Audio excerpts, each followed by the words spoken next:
Aqui estão as minhas análises e o Rodrigo Ayub vai olhar para elas e vai dizer como é que elas estão. Rodrigo, eu quero que tu digas verdade verdadeinha. Doa quem doer, eu vou falar tudo sobre as análises. A verdade e nada mais do que a verdade. Vamos a isso? Claro. Em 3, 2, 1...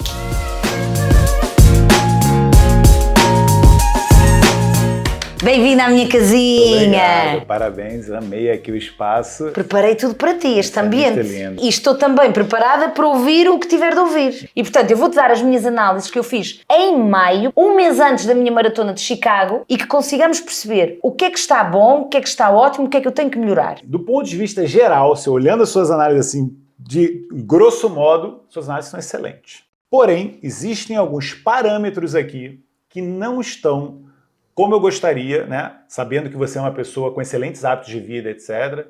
E a gente teria que ter o maior foco e atenção nessa parte. Vamos começar aqui falando da produção das células do nosso sangue. Então a gente tem duas séries principais, que é a série vermelha e a série branca.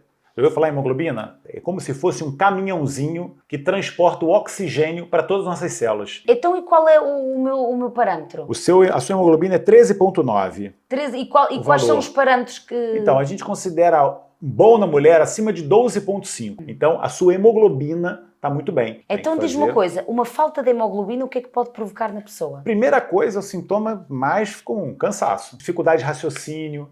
Porque, lembrar, né? O oxigênio precisa chegar no cérebro, nosso cérebro precisa ser oxigenado. E o que é que eu posso... baixa oxigenação do cérebro faz você ter um pensamento mais lento, não estou conseguindo desenvolver bem meu raciocínio no trabalho.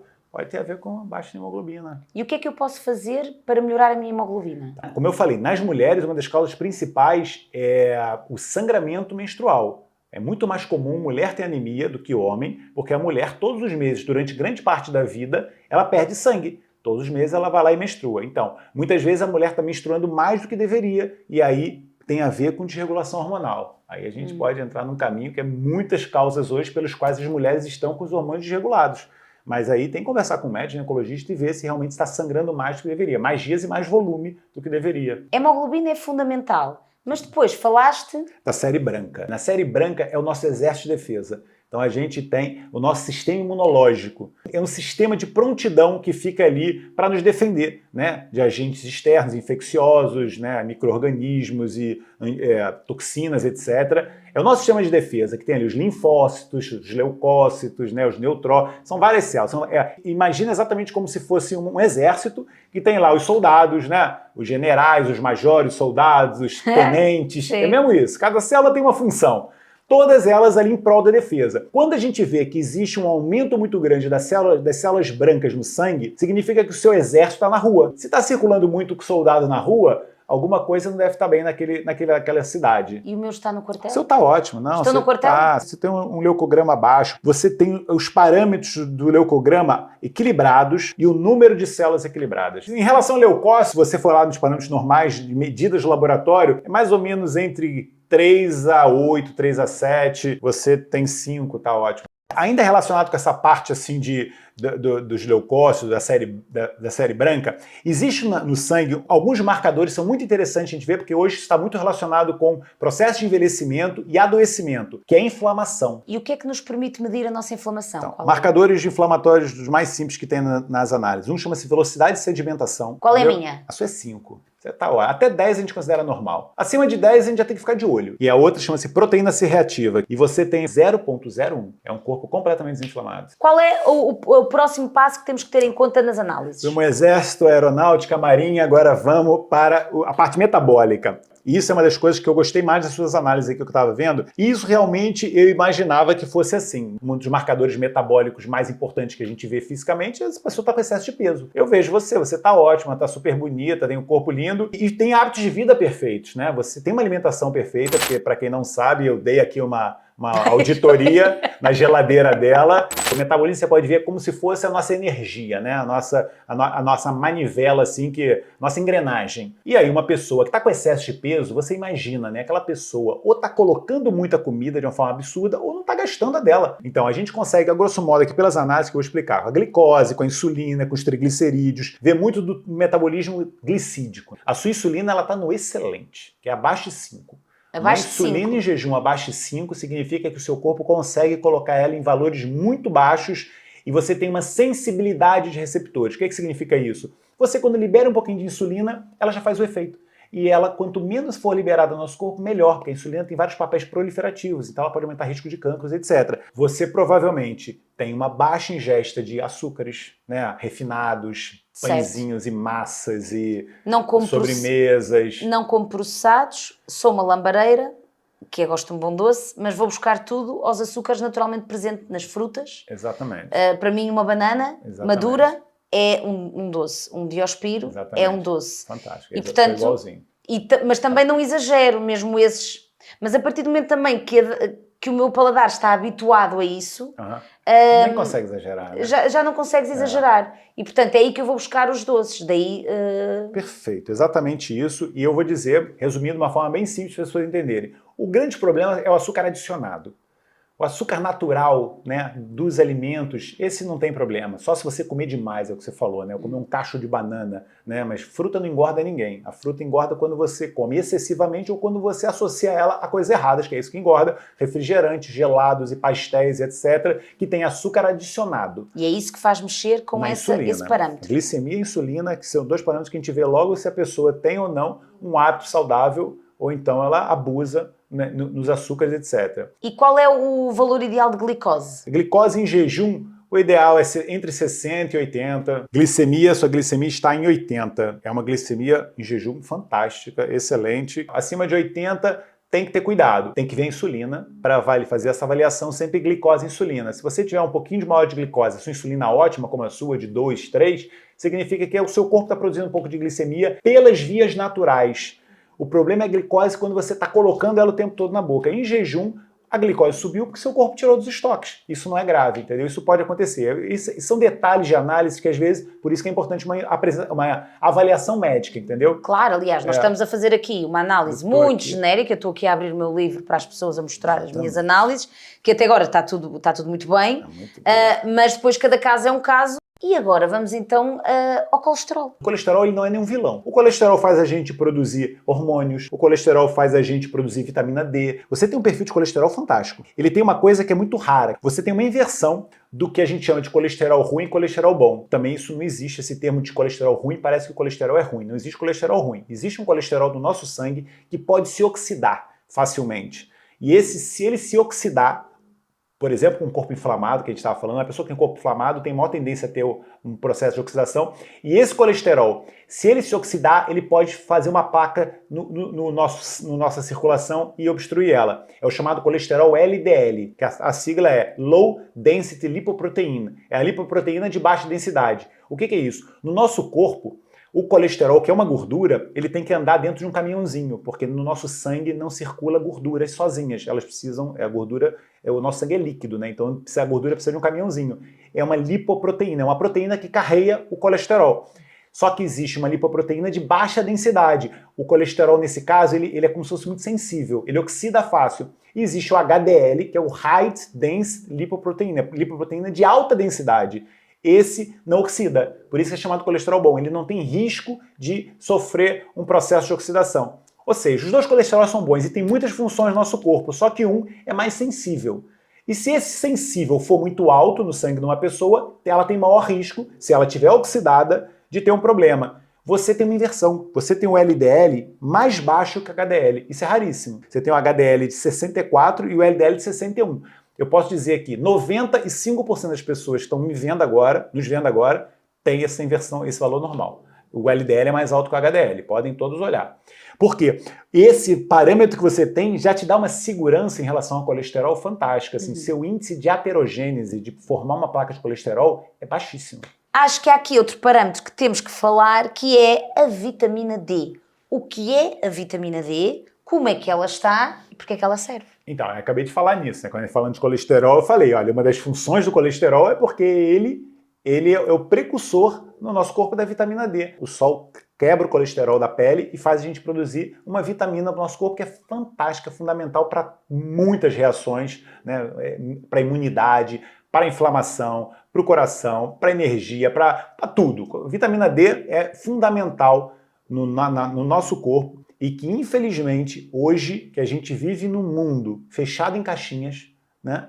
A gente está ali o tempo todo no nosso consultório, no nosso escritório, na nossa casa, etc. Deixou de ter a exposição solar diária, né? Que a gente vivia pelado na selva. Teoricamente, todas as pessoas, se não quisessem suplementar vitamina D, elas teriam que estar em exposição solar de uma superfície corporal de pelo menos 50% do corpo no sol, num horário que você tem uma incidência de luz suficiente para fazer esse efeito. Vou dizer isso, se você passeia com o seu cachorro às 8 horas da manhã, você não produz vitamina D. E tem um outro detalhe, que isto infelizmente, é um detalhe que as pessoas precisam entender. Portugal está numa latitude no hemisfério, né? Por exemplo, aqui na cidade de Lisboa, a gente está aqui numa latitude 39 graus norte. Aqui, durante grande parte do ano, a incidência do sol é muito fraca. Então, por exemplo, de outubro a março, mesmo se você pegar um sol, a possibilidade de você não ter níveis ótimos de vitamina D é grande. A menos que você ficasse muitas horas do sol ao longo do seu dia. Ninguém faz isso. Então, onde é que eu vou buscar a vitamina Então, D? e aí mais um motivo. Infelizmente, a alimentação também não consegue nos suplementar isso. Por quê? Porque não existe vitamina D nas plantas. Existe uma vitamina D nas plantas, que é o R-calciferol, mas essa tem um efeito muito pequeno no nosso corpo. A vitamina D existe nos animais, existiam principalmente nos animais soltos, porque pegavam sol. O animal não produz vitamina D se não pegar sol. Então hoje a gente come alimentos de animais de granja, animais de matadouro, eles também não pegam sol, zero de vitamina D. Peixe de cativeiro, zero de vitamina D. Salmão selvagem não existe mais, nem o urso polar consegue comer salmão selvagem. A vovó dava óleo de fígado de bacalhau. Lembra óleo de fígado de bacalhau? Porque o bacalhau é um peixe gordo que tem vitamina D. Se o bacalhau for selvagem. E isso é uma excelente fonte de vitamina D. Quase 1000 unidades. Mas para quem não gosta, por exemplo, vou dizer o meu caso, não comia, fígado de bacalhau, sua avó não. te dava? Não gostava muito. Agora, hoje o mundo evoluiu, Mas- um comprimidinho de vitamina D é suficiente. é isso. Portanto, nós podemos ir buscar a vitamina D ao sol, mas não é suficiente. Muitas vezes não é. E, portanto, temos que ir buscar aqui a Então, a suplementação. suplementação, que o nome mesmo diz, é para suplementar uma carência no mundo urbanizado que a gente vive hoje. E aí eu vou dizer outra coisa. Hoje já sabe que a vitamina D ela tem muitos efeitos anti-inflamatórios, efeitos de melhorar algumas doenças. Então, o que acontece? No mundo que a gente vive hoje, de muito estresse, muita tensão do mundo, a gente consome mais vitamina D. Então, esse também é o motivo da gente ter carência. As pessoas têm que imaginar nisso. Não é só o fato de você não ir para o sol. É porque hoje você tem uma vida muito estressada. Então, dá para entender isso. O nosso corpo estressado precisa de mais, porque o estresse consome vitamina D. Se você, mesmo que não tivesse muita exposição solar, um local com muito sol, mas se você vivesse no mato tranquilo, numa praia do Caribe, etc., você não precisava suplementar, com certeza absoluta. Baixo estresse e muita exposição solar com a natureza. Fechou. Fechou. Então, mas o que é que nós podemos fazer? Eu agora penso, vou tentar no meu dia-a-dia apanhar sol, pelo menos 15, Tem que 20 pegar. minutos, Tem à que hora do pegar. almoço, Todo por mundo tem que exemplo. pegar isso. Mesmo- Vou trabalhar cada vez mais para gerir o meu stress Muito importante. e vou ter que me suplementar. E tem que suplementar. Mas aí você não me diz assim, como é que está a minha vitamina D? Sua vitamina D, Ah, desculpe falar, é isso, eu quero que digas a verdade. mas isso não está ótimo, né? Chegamos a um ponto na sua análise que a Exato. partir daqui, inclusive é só tragédia. Não, é Vou pedir isso. pro Caju sair daqui da sala, porque Não, mas- aqui o momento agora é Mas tenso. eu quero. Não, é porque quem está a ouvir pensa, tá bem, ela já tem isto agora aqui tudo combinado com. Não, malta, isto é mesmo verdade. Portanto, eu sei o que é que não está tão bem. E já lá vamos, Essa começando pela vitamina D. minha vitamina D. Então, a sua vitamina D está no valor de 40 nanogramas por ml. Teoricamente, isso daqui é um valor que muitos colegas meus falariam, está ótima, Isabel, pronto, tranquilo, etc. Existe na medicina convencional ainda um pouquinho de paradigmas que vão ser ao longo do tempo mudados, porque eu lembro antigamente isso, nem se falava em vitamina D, hoje já se fala, muitos colegas suplementam. Então, o seu valor de vitamina D está em 40, que é um valor bom para isso e para o osso, etc. Tá ótimo. Mas outros estudos já sabem que para você, por exemplo, ter sua imunidade perfeita, para você ter o seu corpo completamente equilibrado do ponto de vista inflamatório, para ajudar no metabolismo, mais ainda no metabolismo do açúcar, para outros melhorar sua capacidade cerebral, prevenir cancros, a gente hoje já sabe que os valores têm que ser um pouquinho maiores. Você tem que ter depósitos de vitamina D acima de 60, pelo menos. Então, eu gosto nos pacientes estarem entre 60 e 80. Vou só falar uma coisinha da vitamina D que é importante. Vais ter que falar.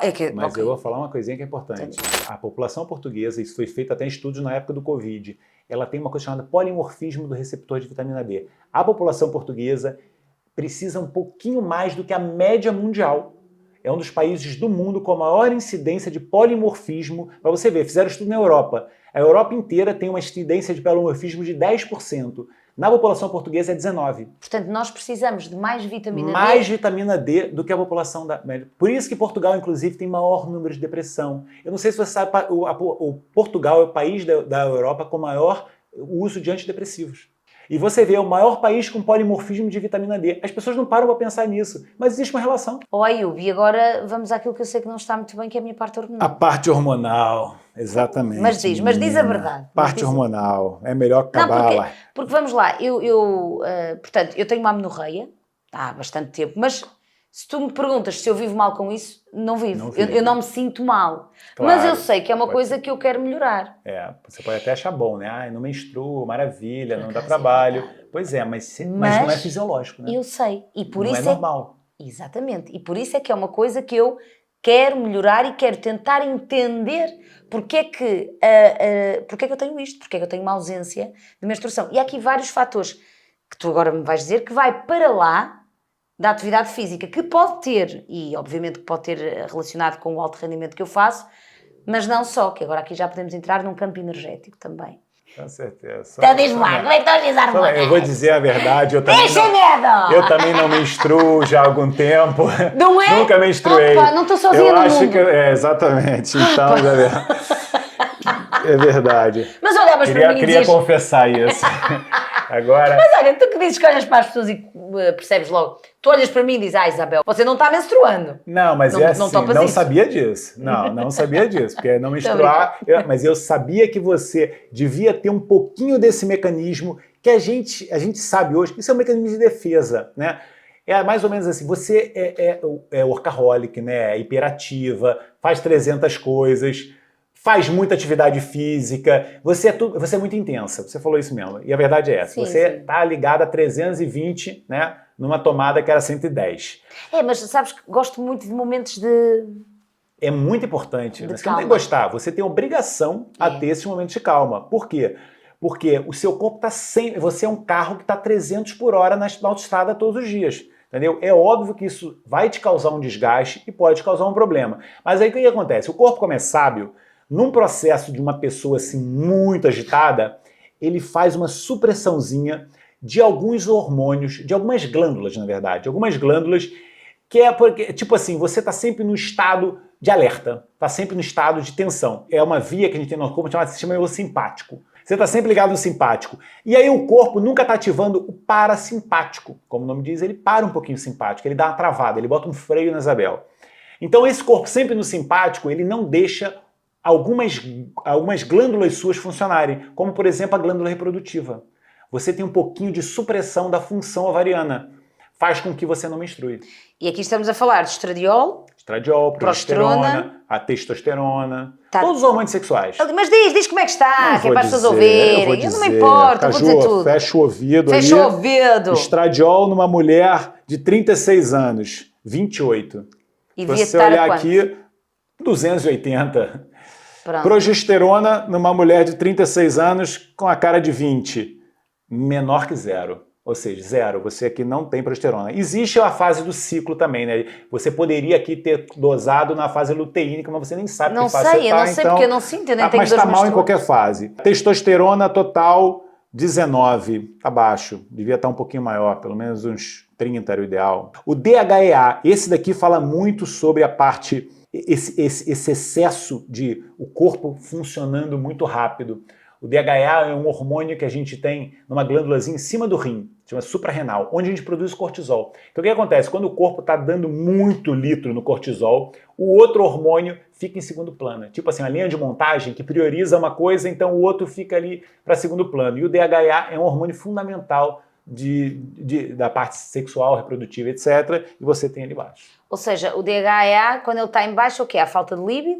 Pode dar falta de líbido, pode dar um pouquinho de falta de reparação, você às vezes no treino pode ter um pouquinho menos de reparação. Você pode falar assim, mas eu nem tenho isso. Você tem muito condicionamento, né? Tem que sempre levar outros fatores em conta. Eu posso não senti-lo, mas se eles estiverem equilibrados, eu vou perceber... Que está melhor, com certeza. Exatamente, é esta consciência corporal. Excelente comparação. E eu vou dizer, e nesse caso, o maior problema que eu vejo é que hoje você tem 36 anos, mas quando você tiver 46, daqui a 10 anos, o seu corpo não te protege tanto. Do ponto de vista hormonal, a parte reprodutiva e o DHEA têm que ser melhorados. Há outro ponto aqui do ponto de vista hormonal que temos que... Tem. Qual? Essa parte hormonal está toda, a sua tireoide. A tireoide é uma outra glândula que suprime um pouco se você estiver ligado na tomada a hora toda. Entendeu? Ela não gosta de... Ela é uma glândula muito relacionada com a reparação do nosso corpo. Ela é uma glândula, é um maestro dos nossas glândulas e uma glândula reparadora. Então, num processo de estresse, o corpo não está pensando em reparação. E quando eu falo estresse, não é estresse emocional não, né? Você não ter hora porque você está fazendo uma coisa, está fazendo outra, o seu corpo está sempre, né, nessa vibe, entendeu? Então, a tireoide é uma das glândulas que fala assim, opa, vamos baixar um pouquinho essa energia porque ela tá uma pilha, entendeu? E aí a gente vê aqui que a sua tireoide não está com a função como deveria. A tireoide a gente consegue medir pelo um hormônio que sai do cérebro, que é um hormônio que sai da hipófise chamado TSH, que é o hormônio estimulante da tireoide, Thyroid Stimulation Hormone. Quando o TSH está alto, significa que a tireoide não está trabalhando bem, que o chefe está mandando ela trabalhar. Vamos trabalhar, porque você não está fazendo nada. Então, se a tireoide estivesse ótima, o TSH era zero. Exatamente. Então, se não é zero, é porque a sua tireoide não está trabalhando bem. Ela está ali sendo suprimida. E eu acho que é a sua vida estável. Então vamos lá perceber, porque do ponto de vista hormonal, este é o meu grande desafio. E estamos a falar de uma pessoa que tem um estilo de vida saudável, ou seja, alimentação, desporto, eu durmo bem, tenho um pensamento positivo, sinto-me empreendedora e com vontade de fazer acontecer, mas depois tenho aqui um grande desafio que tenho o meu canal das emoções muito aberto e vivo tudo de uma forma muito entusiasta. A razão de tudo isto pode ter a ver com um excesso de algo, e algo que eu tenho que equilibrar. A minha pergunta é, isto tem a ver só com a atividade física de alto rendimento? Porque que outros fatores é que podem estar aqui para eu estar assim? Porque, ok, eu tenho que fazer uma suplementação ajustada a mim, e isso teremos que fazer, mas depois há todo aqui um lifestyle que eu tenho que adotar que vai muito para lá das rotinas energéticas e que me nutrem e que me inspiram. Dá para fazer uma comparação para você entender que realmente você falou perfeito para as pessoas fazerem a análise. Imagina um homem que trabalha no campo, aqueles, sei lá, velhinho de Okinawa, tem 100 anos, você vê os hormônios deles sexuais estão todos lá em cima, impressionante, né? Um homem com 80 anos tem um filho de 1 ano. Eles ali estão num ambiente que é favorável. Então eles fazem um trabalho braçal, pesado, quase o dia inteiro, etc. Mas estão em contato com a terra, estão pegando sol, estão ali num convívio, não estão com radiações em volta. Você olha a sua rotina, né? Você está na televisão, cheio de luz artificial, cheio de radiações eletromagnéticas, de 300 câmaras, você está fechada no local. O ser humano ele tem uma glândula chamada hipófise, que é uma glândula muito sensível ao ambiente. A hipófise é quem produz todos esses hormônios que a gente falou e que estão suprimidos. Quando você, por exemplo, está fechado no meio, como a gente está agora, né? A gente tem aqui paredes em volta de todo agora. A gente está enclausurado, é como se fosse um ratinho de laboratório dentro de uma caixinha. A sua hipófise ela tem essa percepção. Ela se sente bem, sabe quando? Quando você vai para a praia e tem o horizonte a perder de vista.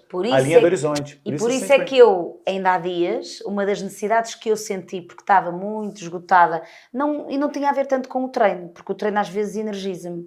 E eu faço uma boa gestão do meu treino de alto rendimento, porque eu não estou sempre na headline.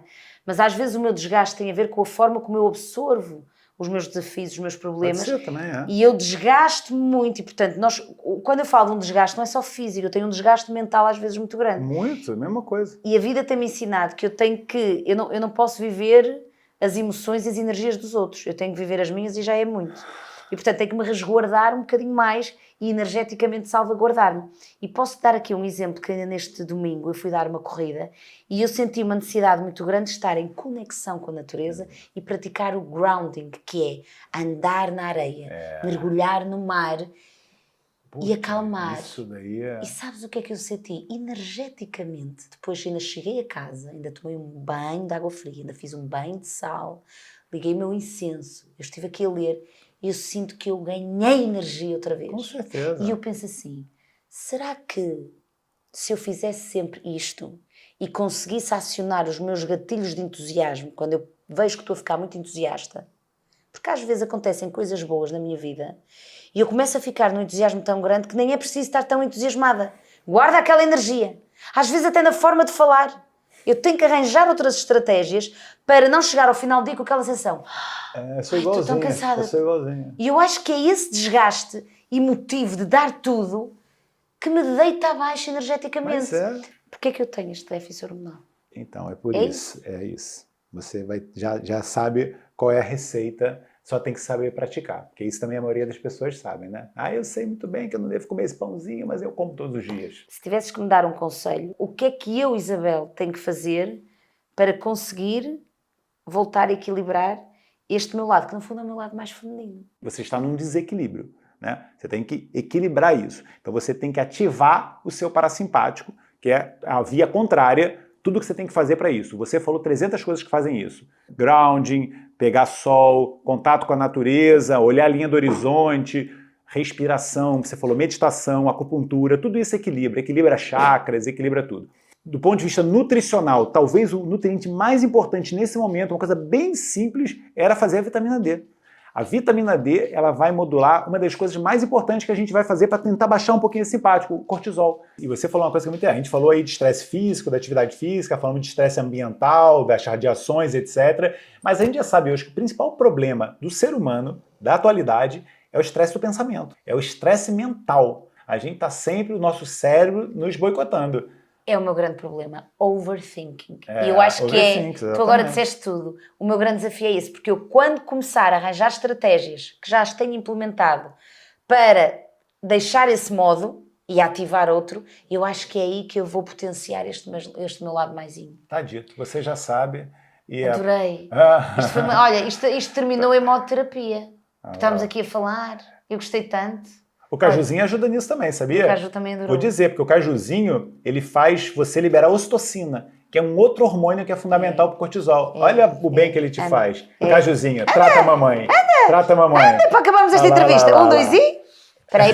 Ele anda. vai, ele Vai, anda. Malta, subscrevam a do bem e já sabem, Rodrigo Ayub, sigam, é o nosso mentor, é inacreditável. E o Caju também. Beijinho. Tchau.